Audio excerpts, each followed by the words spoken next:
Hi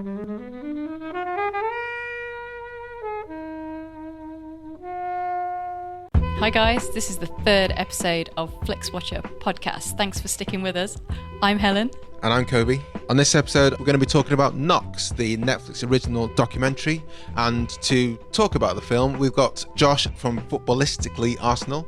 Not sure how you spell that, not sure how you say that, but the details are in the show notes. And also Dave from Fortitude Magazine. Come find us on Twitter, tweet to us, agree with us, disagree. We're at FlixWatcherPod. The website flixwatcher.tv has full listings of each episode, and subscribe and review us on iTunes. All the films were available on Netflix at the time of recording. There was going to be bad language, there's going to be spoilers. We hope you enjoy the show.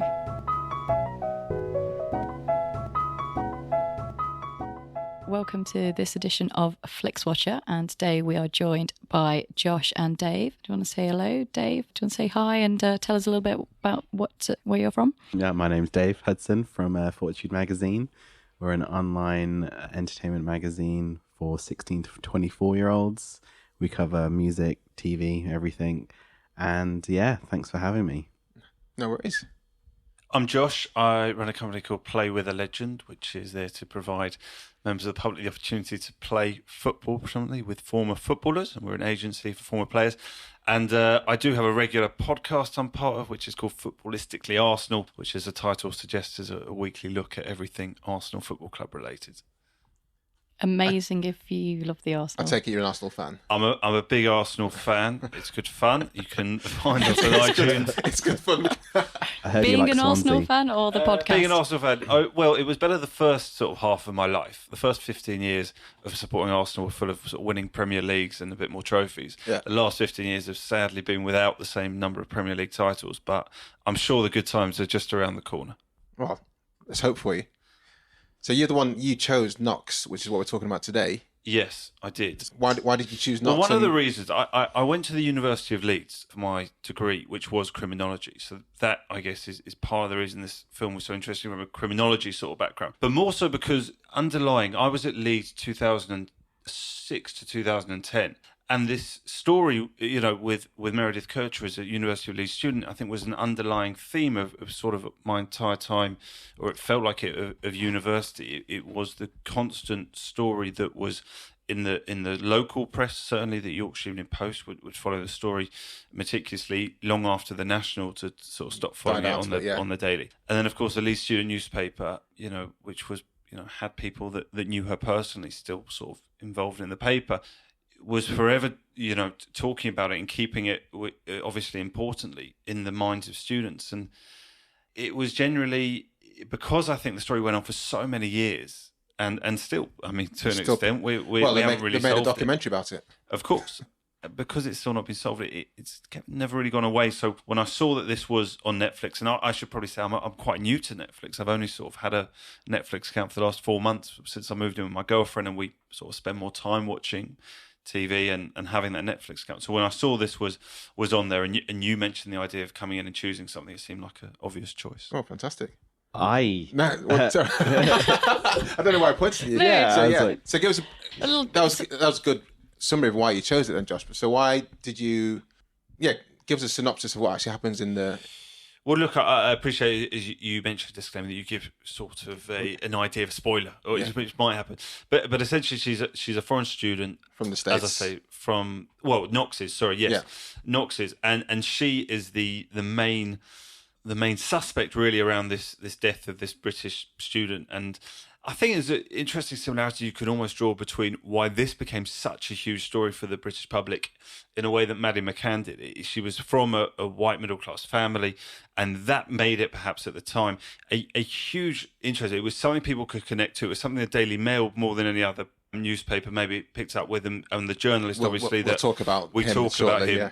They're just for those who haven't yet watched it. There's a journalist who is basically narrates almost the story from the journalist perspective of what it was like to cover this story from a small town in Perugia, Italy, that had clearly never dealt with a case this big on the international global media scale, and part of the failings really of the police is also a huge theme in the story. So the documentary basically follows the incident on the night, really, the death of Meredith Kircher, and tries to navigate its way through what is quite a complicated series of trials and mistrials and police ineptitude.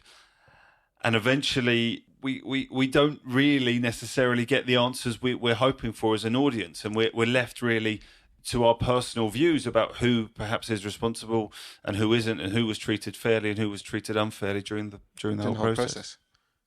Yeah. What do you reckon, Dave? What was your knowledge of the story and the trial, and were you following it even when it was going on? In the hazy days of, was it 2007? Maybe Yes, September 2007 was when September 2007 was when Meredith Kircher moved for the beginning of that academic year, and it was November 1st, 2007 that she passed away. So you were at university when she was there? Yeah, essentially. So yeah, I was preparing to do my GCSEs, so it was in the background of just life. Like, you just knew it was going on, but you didn't really know what was happening. And I, 3 years later, started studying journalism, and this story actually came up as part of my course, and it was interesting to look back at it now, because you think that, tabloids can't get away with it now, and the hype and just the overinflation of the entire thing.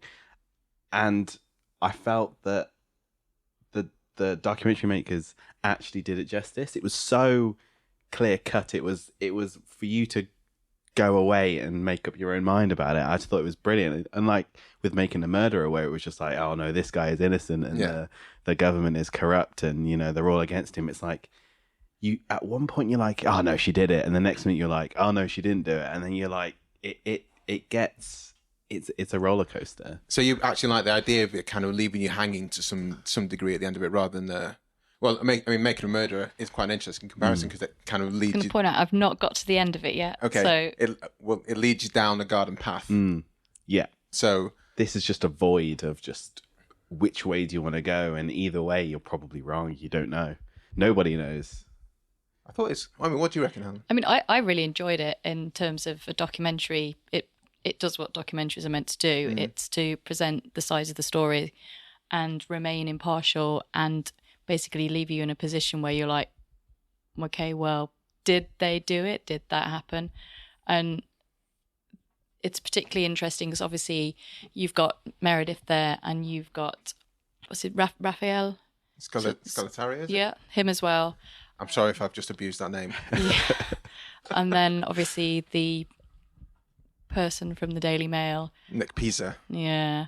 And the police as well, but obviously nothing from the person who was actually convicted in the end. So it is kind of missing that input from there. Yeah. But it's, looking back at it now, you're kind of fed all this from the media about her, you know, being this kind of crazy, mad sex person because they found a picture on the internet and linked it to this. And they keep feeding and feeding and feeding all these things. And it's just one thing that one young person did once, ended up having a photo on it and ended up on the internet. And that one thing led to this whole label that was created. So then you're saying this is like a cautionary tale for not posting your drunk pictures up on Facebook? I mean, it could happen to, you know, it's very so. It could happen to anyone. You know, if you are in a situation where something has happened and there is that much stuff on the internet about you that can be used against you, and people are going to use it. And, you know, the media kind of rode with that one, and they're not a court, they're not the police, but in that one moment, they're there influencing the court's mind, they're there influencing, you know, fellow police officers who might sort of go, but she's one of those, you know, she's into this. And they're like, well, the evidence doesn't say that. Yeah, but we know, we've seen the pictures, we've heard the stories. And then that kind of gets into the mind, and they're going, well, maybe if she's into that, then she could have broken that, or that would explain why her DNA is on that handle, because, you know, she was tying someone. And it's just, it kind of really, really blurs what you're watching, and you just have to step back and go, okay, this has all been presented from different points, and you're just left as like, well, I don't know. But obviously I'm interested to hear, because of your background, that you did a degree in criminology. I did a degree in criminology, and then I did a master's in journalism. So maybe the two aspects of this film you've got far more knowledge than me. I mean, there's the thing, when CSI came out, now everyone's kind of, and now Making a Murder and this, everyone's kind of like, oh yeah, we all know about DNA, and if the DNA is on that, it could have come from when she brushed her hair, or we've all become like these forensic experts and been able to read who's like a killer and things like that just because we've watched the TV programs and things. But I think that is a problem that people mistakenly think that, by sitting there watching a TV series, they are the equivalent of the people they're watching who have done 10, 15, 20 years of experience, are somehow on their kind of level. I think you brought up an interesting point about the one person that obviously has been convicted is the one person we don't hear from. And I wonder why. It's kind of not explained, because at no point is there kind of a subtitle as being like, we attempted to interview Rudy and our request was declined. Why is he not interviewed? We don't know. So that's a frustration, I think. It didn't say we weren't able to interview him for legal reasons or because it's an ongoing case or any disclaimer. There was nothing other than... Because Knox is obviously there throughout, again, in this narration manner of the story from her point of view. So it's, I don't know, it's kind of like you want to, and maybe they couldn't do it, but you kind of want to hear from the person who has been convicted, because who are still, we should say, appealing. So obviously, why do we not allowed to hear what he... The other side of things. Yeah. What was your opinion of having Knox so well... throughout. Well, it's great, but I mean, it's kind of how seriously do you take it? Because nobody has had more not nobody. I mean, American presidents today will have more attention on them.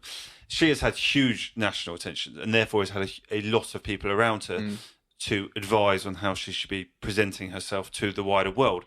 And therefore, especially when you agree to do a film like this, and we don't know, again, I don't know how much she was paid to do this, but I assume that for a small fraction of that money that she was paid, the best possible PR advisory team could be around her, going through every small detail of how she articulates everything from her facial expressions to her, sorrow at just the whole episode. So she's been properly media. It's an amazing performance. Yeah. Oh, she's incredible. Yeah. I mean, she should be, if it's different circumstances, she could have been an actress. Yeah. And maybe that worked, but maybe we're not. Maybe I'm viewing her negatively because of the huge negativity towards her from the press, from the word go. Maybe none of us ever gave her a fair chance. Before you saw her on the TV in the documentary, this is an open question to all you guys. How much had you actually seen her speaking in an interview in that kind of personal tone before? Apart from that appearance she did, was it on Ellen or Oprah or something like? I could never tell you. Years ago, and it wasn't years ago. It was like 3 or 4 years ago, where it seemed as if like everyone was just attacking her anyway, as in like they made her out to be kind of like mentally ill. Yeah, they. I mean, watching her, there is something there that there is something just a little bit odd about her. But is there? But the oddness, that's what I thought. The oddness doesn't make her a killer, though. So it might be that she is a bit odd, and she probably has done some slightly strange, weird sex things, probably. But just because you're a little bit odd doesn't necessarily mean you're capable of murder.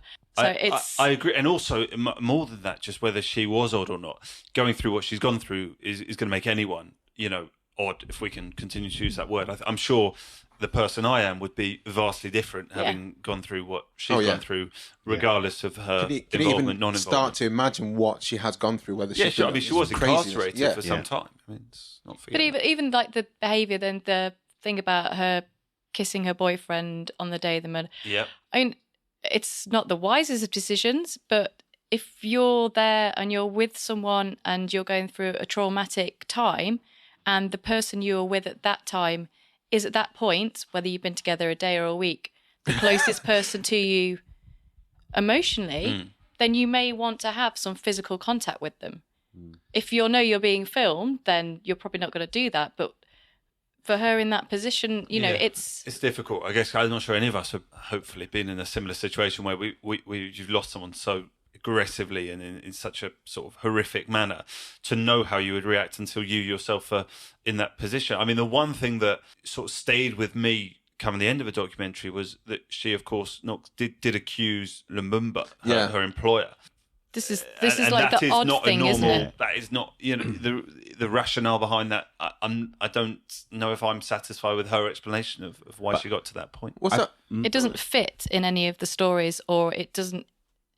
It's not a strong enough conviction on her behalf, and there's no evidence towards that, and it's just a slightly strange thing to suddenly accuse someone very randomly. Just to remind us all how that conviction transpired, because it wasn't all based around misinterpretation of a mobile phone, Yeah.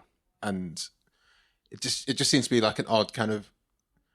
Mobile phones weren't as prolific as they are now, and obviously I don't know. You had limited characters they could show on a screen, and just some people can misinterpret things very quickly. But as someone who's investigating a you crime, could be sat in a room and there could be a lot of very scary people saying who did it, who's the accomplice, who was there. Yeah. Giving all kinds of stuff. Oh, we heard reports there was a man, he was this high. Who else do you know? Who's slightly weird? And she could have been saying, oh, maybe I saw a guy who followed her from a shop once, or and then suddenly she said his name and they've gone, oh, what, who? And he's someone who could potentially be a suspect. And also at that you time, jump on that, and then again you're planting this name in, and she's giving more information that might not be true, and they're getting excited and taking it away from her. It's. I mean, if you look at how I'd react, I've no idea, but we've seen it as in Making a Murderer, where you can get someone to say something. This is what I was going to say. If they're in a situation where they're not sure how they're going to get out of it, or they're not quite smart enough, or they haven't read what kind of level they're in. How did you feel that the Italian, the prosecutor, I think his name was Mignini, how do you think he came across? Because he apparently he has also had quite a lot of cases involving kind of satanic rituals and things. And before or after this? Pre. Yeah, Pre this. He's kind of got this thing. I think he's got a real kind of issue with women who may be openly sexual and sees them all as kind of sex-crazed witches. That's what I got personally from it. And he sees young women as being quite devilish, and they kind of need to be stopped. I found it interesting because obviously he is a experienced long-term man who has been in a police enforcement environment. And you'd think after that long in that environment that ultimately you have to respect the law. If a court of law has given judgment in a certain way, then... But he doesn't seem to. He sort of comes across being like, well, I am right. Yeah, she did it. It's just a shame that the court of laws have seemingly got this one wrong. Yeah, he sort of comes across absolutely unequivocally, not even like any small piece of doubt. Whereas the whole thing just seems surrounded in doubt and uncertainty. And botched forensics. He seems oddly certain.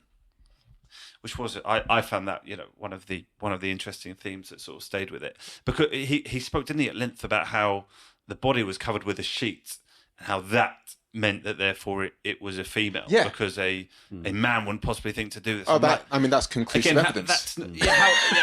You can say that inexperience of the last 100 murders I've done. What if it was half covered with a sheet? I mean, 50-50. He sort of came. Look, but I don't know. I guess it's the editing. Although I thought the whole thing was well put together, and obviously it looked as a good documentary. It looked visually good. It was very easy to watch, even for I was watching with my girlfriend who is not a criminologist or had really had any awareness of the case more than knowing the name. But yeah, I found him a slightly a great character for the documentary. If I was producing that documentary, and this is days well more than mine, I'd think, yeah, brilliant. What a character to have through it. Only because he's so sure the whole thing is surrounded in doubt. I mean, while I watched it with my wife, and the kind of thing we came to the conclusion of, I think it was kind of clouded by the fact that the people presented on the screen, Meredith Knox, the detective, and Nick Pisa, they're the main three people we heard from throughout the course of the documentary. We couldn't really emote with them in any way, shape, or it was difficult to emote. I wanted to get on Knox's side. Did I say Meredith Kircher was on? It was hard to get on Knox's side when she was talking, because like you say, it did seem that she was too polished. It did seem that she was media groomed for it. I mean, what were your thoughts then, Dave, about how the whole thing was kind of put together? I think it was put together beautifully. I think So you're a really big fan of this. Yeah, I think it was great. I mean, I think the difference between this and, say, Making a Murder, and I'm sorry to keep doing comparisons, is that they did leave a fair bit out. Well, this did, or this did. Well, obviously, Making a Murder was it 10 episodes? Yeah. Arc. I think it's longer because even I've longer? got to about 10 now and I'm kind of waiting for it all to end. I think they could have done with a bit of editing like this. Had some everything was very concise, and it didn't really go back over anything. So once they presented one kind of thing, that was it. Yeah. And then they kind of moved on. So it was like one case, the one court case, and then the other one. It didn't go back, and then when in the original one, blah blah blah blah blah. Yeah, Making a Murder, they keep on going back into that caravan or shack that he lived in, didn't they? And keep on reiterating about different policemen not being there or what times they turned up. There's a lot of talk about the DNA on a knife in a different house, which I thought was I don't know, like say Josh might be able to give us some more information, but DNA and a knife in someone else's house, I'm sure you cannot hang much on that. No, I mean, again, it comes down to being to argue the argument you want to present to a jury. You know, it becomes part of the argument. I thought what Dave was saying there about it being nicely put together, and I quite like it in the way that I'm watching also Narcos at the moment. Yeah, and you occasionally get real footage from the actual time intertwined with obviously dramatization, a dramatization of modern, and so too with this. There is the real police footage. It is quite graphic to sit there and see, and obviously the footage you see of Knox being, I think kissing her boyfriend. She kissing. We've got photos in front of us as we speak. That worked really well. The idea that you can sit there and sort of look back at how it was, and you particularly get a feel for how frenzied the media was, and obviously we'll speak now about the journalist Nick. It was Nick, wasn't it, from the Daily Mail? Yeah, and Pisa, and how he comes across. He was a piece of something. Piece of something. Yeah. It at least puts you it really clearly that what it was like. I mean, people couldn't get into the courtrooms. It was just a free for all of no doubt probably people from the local police thinking this is my chance to get on the international scene. Perugia hopefully we'll never see anything like it again. And I just thought it sort of went well with all of it. You said to me, didn't you, that you weren't sure about how he came across as a journalist? Yeah, so that was interesting. I mean, I'll go to Dave first because he made the sly pun there, Nick Pisa. Pisa something. Yeah, so I think... Yeah, I'm not going to say what I called him when I was watching it. So what were your thoughts before going back to me on Nick? Considering, because you're one that's you seem fully behind the film. Yeah. Did you ever watch that film with Jake Gyllenhaal? Is it Zodiac? No, the one where he's chasing Nightcrawler. Nightcrawler. Yeah. The producer in it, where she was like, people don't want to see poor people being murdered or anything, because it happens all the time in the hood or whatever. It felt exactly like that. It's like a middle class white American in Italy, like that's just sensationalism, and throwing sex and like a satanic ritual, that's just like that's selling papers like before it's even started. So it felt like they were just writing to a brief, but they didn't realize that brief was ruining a 20-year-old woman's life. Like if Amanda Knox was a man, would the same amount of media sensationalism be part of this whole thing? Do you think it would have? Do you think blown up? If it was a man, do you think then they were working on the idea that it was all three of them at one point. Yeah. That was the kind of thing that they then sort of pushed. Yeah. But she was the orchestrator. She was the one in control. Yeah. So you're right in what you're saying. It was never either one of the other guys. It was a sex act threesome gone wrong. She orchestrated it. She got Rudy to kill her. Yeah. She did this. She did that. It was her idea, etc., etc. I think it was one of the first times where people's social media had been used in reflecting in mainstream news, because I think this Foxy Knoxy came from her own MySpace page. Yeah. And obviously that, is a journalist's absolute dream to go with this Foxy Knoxy, and the fact that there's this kind of, background in slightly alternative sexual intentions. So it just worked brilliantly for them, but it all helped to just present this argument from the outset that she was the absolute focus. But in terms of Nick, again, I kind of want to defend him, I sense, out of the four of us potentially, because I've got friends in that news journalism world and friends that, in the 10 years that passed, sadly, have probably been sent to cover more terrorist attacks or whatever is going on around Europe, some of the atrocities we've seen. And when you're out there, you have a responsibility, I guess, to your newspaper as your employer to get the best possible story that you can. And if that means going off and finding someone who will speak to you who needs a bit of financial incentive or whatever it might be, as long as you have a credible source who is willing to give you information that you have no reason to believe untrue, then I think you're entitled to go print that story. Now, if I was a member of Meredith Kircher's family, I sure as hell would not want that story printed.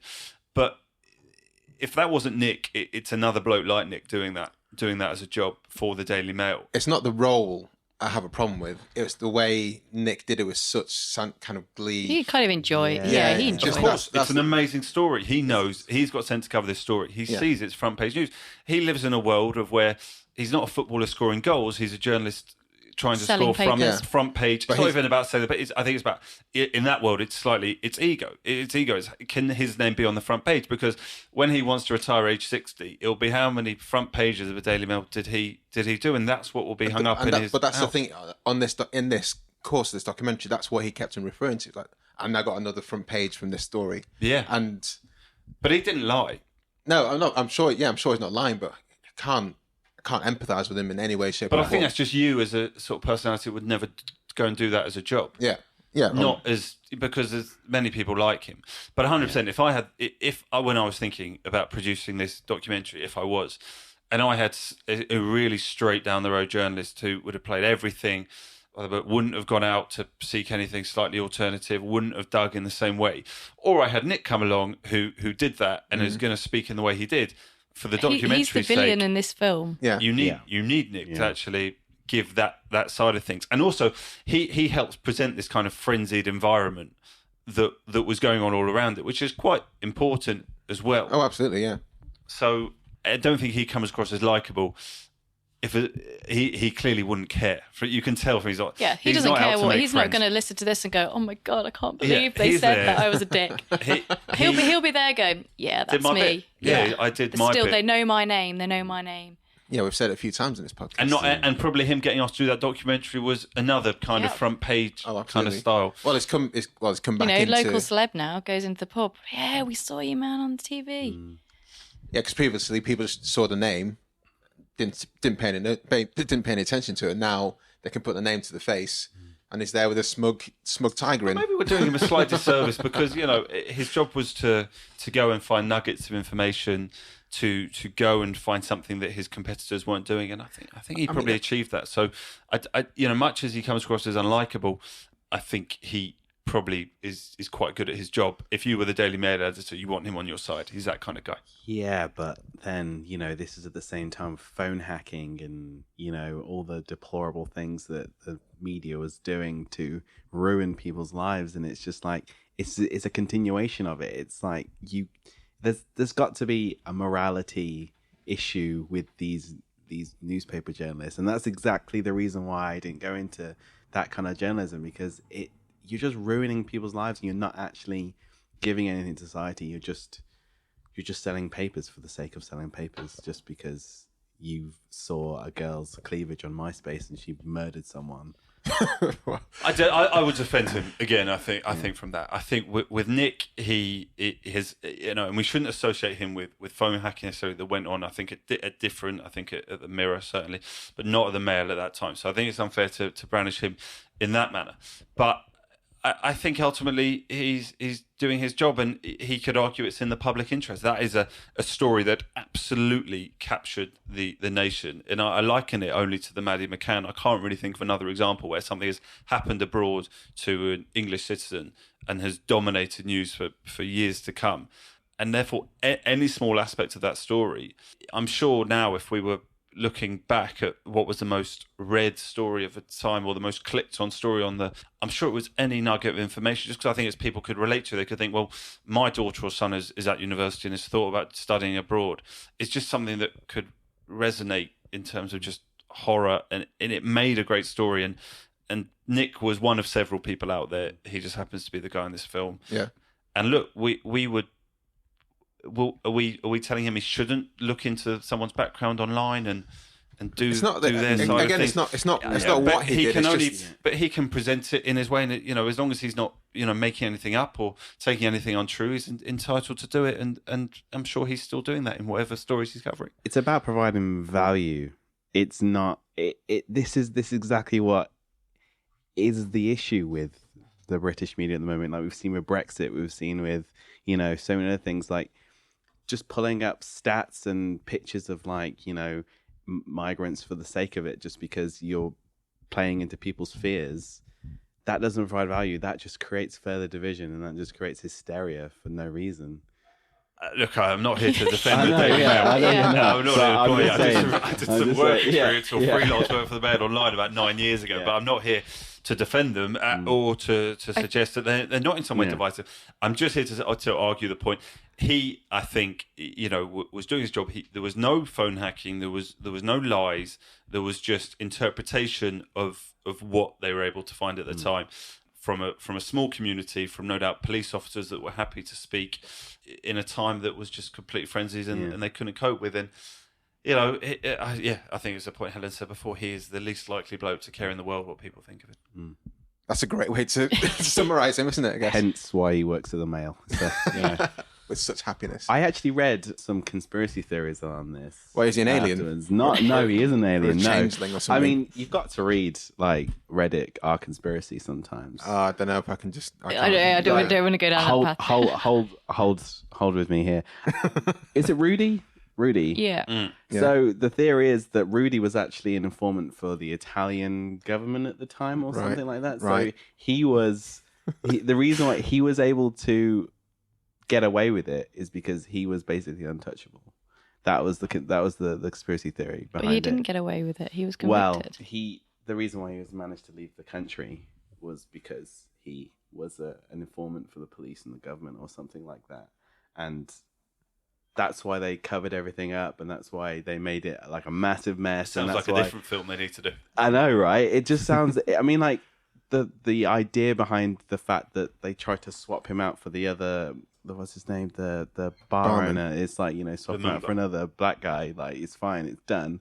It was like, it makes sense for them to want to do something like that. But at the same time, it's like, if he was able to get away with all of this, like what else was being covered up by the Italian police? That is quite far-fetched. I think that what happened was a young girl was very unfortunate and lost her life, and through perhaps forensics that weren't quite as up to date as they should have been, because they hadn't had the experience in this. It was completely shocking.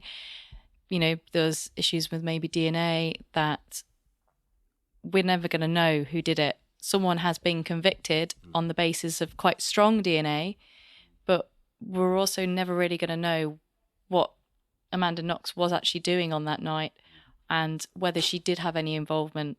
And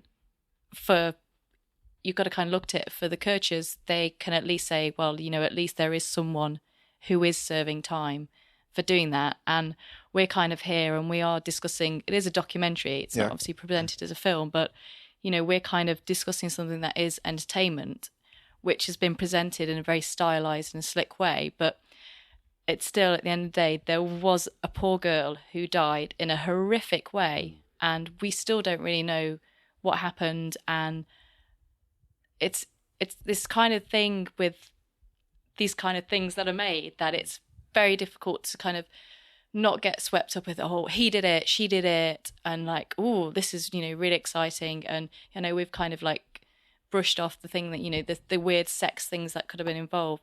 But this is someone who's real, and with the people who are still there living with what's happened from it, it's kind of an uneasy thing to be watching when you're kind of getting into it and enjoying it, and then realizing that it's not fiction, it is real. And it's very clever how the filmmakers have made this and presented this it's a very fine line between, the villain, the journalist, like the poor victim, Amanda Knox, the slightly crazy police officer. They're all kind of almost like characters in a film. Yeah. But they're not. They're actually real people presenting, what they see as the facts. Exactly. So it's Should we get to the clever. scoring? I think we should do a little bit of the our unique scoring system. I need to. So the first score is the recommendability score. How out of 5 these all are? How highly would you recommend this to other people? Yeah, I'd go 4. I think personally, and maybe that's because I've still got a lot of friends who at the University of Leeds at the time, and I've been talking about it with them since. Because I think what this did do is kind of recap. Because this kind of tells you if you haven't followed it from the outset, as I said before, which my girlfriend hadn't, then this is a good way in 85 minutes of being up to date in terms of where we are with a horrific story, as Helen said. So it's 100% recommended. I think, before you're watching it, you're thinking, does this do a good job of arguing both sides? I think, yes. We've spoke before about how there may be a few missing voices, but I assume that's because they couldn't rather than they avoided from the way it sort of transpired. So for me, it's a long way of saying 4. What stopped you giving it 5? I don't think there's anything new in it, in a way. I think, which if you'd read everything, I don't think you learn anything from it. So to come out with a Netflix exclusive documentary that's such hype, maybe you're hoping that there's something there that we don't quite know, that you haven't read. Obviously, I learned things in it, but I feel I only learned things because maybe I hadn't read every article or kept up to with the case maybe since I left Leeds in 2010, and there was obviously a story to tell in that respect. I guess because I think no 5 just because of that factor. Nothing new. A lot of the best documentaries I've seen are where they've really uncovered new footage that 100%. just not has. I can see your point there, Dave. I would give it a 4.5. It's I like the commentary on the media relation to like just reporting of these kind of stories. It's just like, especially in the age of like social media and and just content being just so easily available, it's like the way that it was just inflated. Like, I think it was a perfect commentary on it. And the thing that I felt exactly the same as like Josh. I didn't find anything new. Like, it just orchestrated everything into one point. Like, it wasn't like, actually, she did do it. It's like, but then equally, I like the fact that it let you come up with your own conclusion, and that's 4.5. 1.5. Yeah, I mean, I'm kind of similar things. I'm going to give it a 4. I think as a documentary, it's very, very, very well made. In terms of how it's put together, it's excellent. But again, it's a little bit too much of a slick summary, and it doesn't really probe anything, and it kind of doesn't really ask any leading questions. It just kind of presents it and sort of says, right, deal with that. We've just given you that. Make your own minds up. So it doesn't quite have that jaw-dropping moment or anything like that, but it is an excellent documentary. It's an excellent example of how to make it look good and be involving. I think I'm going to go for a 4 myself. I knew very little, to be honest, about the case. I knew what was going on in the background, but didn't know the ins and outs. And I think, like you say, with your girlfriend there, Josh, it's a good kind of recap. And I don't want that. Sounds like it's almost playing it down a bit, but I think it was a good summary of what happened over the course of it. The only reason I wouldn't give it a 5, I don't know. There's just a few things about it. Maybe it's 1 point specifically for Nick Pisa. Because I think a lot of people take offence to him. Yeah, I think a lot of people. My girlfriend was in that camp as well, just being like, what a terrible bloke, almost like cringing every time he came on screen he was just doing his hating job. him. But yeah, we had a similar argument to what we've had in the last 20, 30 minutes defending him.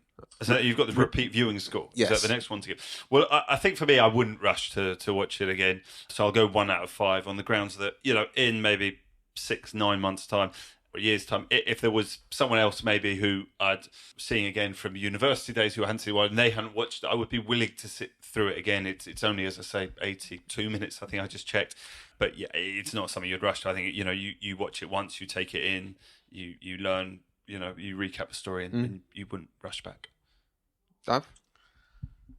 I guess I'd say the same as Josh. I mean, if some more evidence came up, and I'd be like, okay, I'll rewatch it to see how does this fit in with what the story that they told.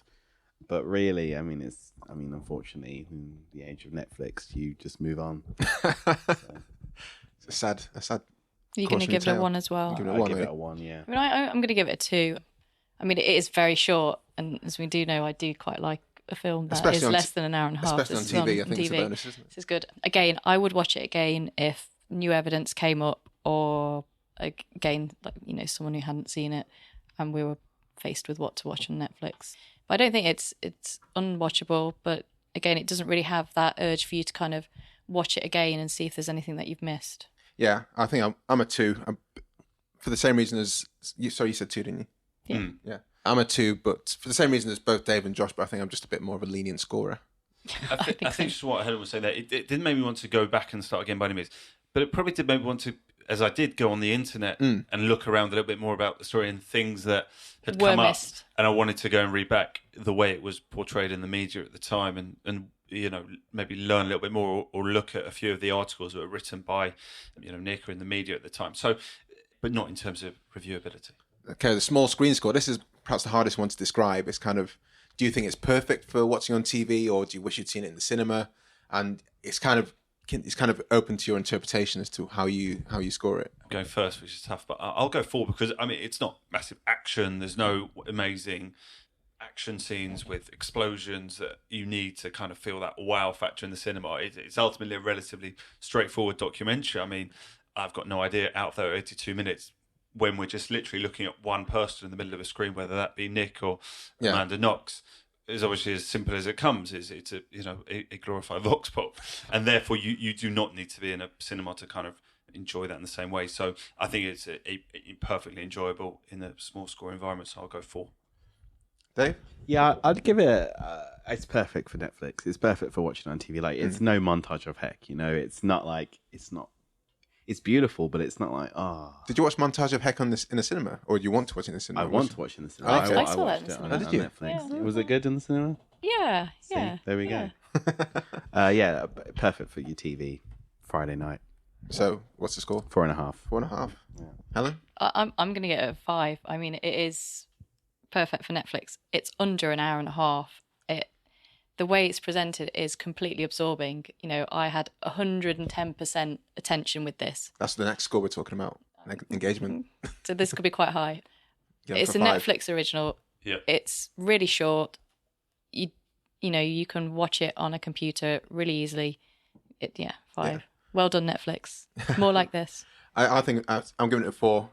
I don't think I would, if this was on in the cinema, I would just wait until it came out on TV anyway. I don't think I would have thought the need to watch it. The documentaries I've loved in the cinema have been the music documentaries, Amy Winehouse, and more recently Oasis. One Direction.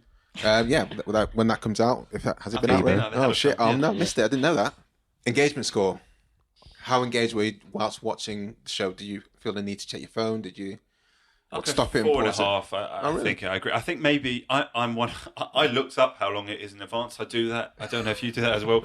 I like to know how long I'm going to be sitting down on the couch for, so I can prepare myself. And therefore, I think knowing it's only 82 minutes, you can commit yourself to that time period. And, Sure. And actually, That's a fair point, actually. it flows, you know, very well. Mm. There's loads going on to sort of question you. I had no sort of urge to get up and break and get away from it. So yeah, a very strong 4.5 from me. Dave? I don't ever give a perfect score, but I'll give it 4.9. I mean, I just think that So you do 0.9 here, Kobe. You haven't told me about You this. can do whatever you want. We use an Excel spreadsheet here, guys, to calculate it. it was on level of Making a Murder, kind of engagement. And Really? Yeah, really. Whoa. I was just sat there and I was transfixed, which is so hard to do. And it just left me with so many questions. And I was just like, I just want to find out how did this and this happen? And yeah, it was perfect. It's great. Yeah, you do want to sit there and just go to like, you just wish that Knox was just to go. Yeah, but what really? Yeah, just tell us, exactly. just come on. That's like, why I no wanna- cameras. Just tell us. Yeah. We want to know. And that's why I went on the conspiracy theories, because I had to find out more. So it had me. Alan? I'm going to give it a 4. Now, for watching it, it had my attention completely all the way through, and, you know, no checking the phone. I was kind of surprised when it ended. Probably, you know, so I'm not really going that far.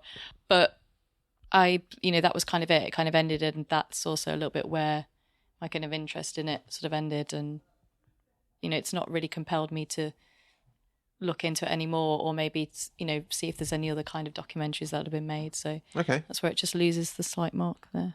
I think I'm going to go for 4 based on Dave's scale of 0 to Making a Murderer.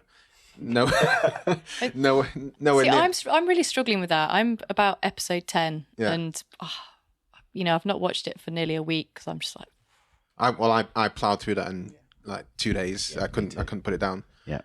So I don't think it's anywhere near as engaging as Making a Murderer. I'm going to give it 3.9. Let's go to 0.9.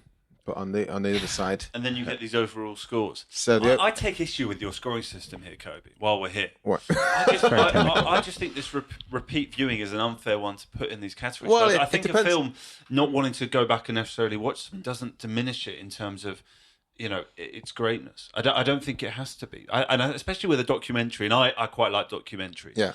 Then I think more so you're unlikely to watch back quite a factual documentary, and I think you're so much less likely to watch. And I kind of dislike the idea that my score here that you've ended up with, a 3.375 very precisely, is going to be brought down so aggressively by me giving it only a 1 repeat viewing, because I overall would like to give it more than 3.37. So I take issue with your scoring system. But that's how it works, and that's the rules of the game. I bow to your system, and that's how we're going to play out. You've got a point though, because as much as I love Making a Murderer, I wouldn't watch it again.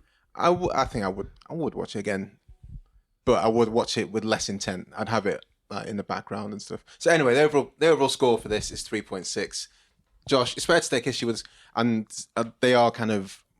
It's a unique scoring system, as I said. Yeah, it's a unique scoring system, open to interpretation, and you can see why these kind of things work for Netflix and why it's not just any film scoring system. It's Netflix. It's a TV scoring system. Well, there's a quality throughout. As long as everyone's being scored in the same way, we can't complain. Well, exactly.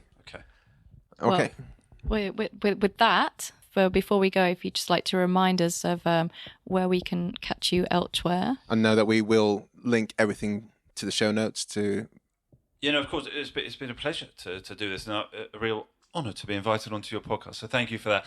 You can listen to the Footballistically Arsenal podcast on iTunes. Just search Footballistically Arsenal. I think if you just search Arsenal, we're number 3. So if you have too little time in your life to type the entire word footballistically, which is football istically, and then just go with Arsenal and find us. And you can listen to myself and Boyd Hilton from Heat Magazine, and we're joined by 2 guests every week. I've still have no idea how you spell it. I just go, it's just Arsenal Podcast, isn't it? On Twitter. On Twitter, it's a lot simpler. Yeah, Arsenal Podcast. Yeah, because we were quite early. It started in like 2000. Arsenal Podcast. That's where you need to go. We started in 2010 when there were far less podcasts. Now, I think Arsenal as a club, we've got so many podcasts from all over the world. So there's loads, but we are there at Arsenal Podcast on Twitter, or just at Josh_Landy on Twitter as well. Cool. Thanks, Josh. If you just Google Fortitude Mag or Fortitude Magazine, you'll find us. If you get to Dumbledore and who else was in that Fortitude TV show? It was like Dumbledore and like Doctor Who. No, if you get to Dumbledore and Doctor Who, you have gone too far. Okay. That's all I'm going to say. But we're on Facebook, Twitter, Fortitude Mag, and if you want to follow me, I am Dave Hudson on everything. So awesome. Brilliant. Thank you very much. Cheers, guys. Thanks, guys. Bye. Bye. Bye.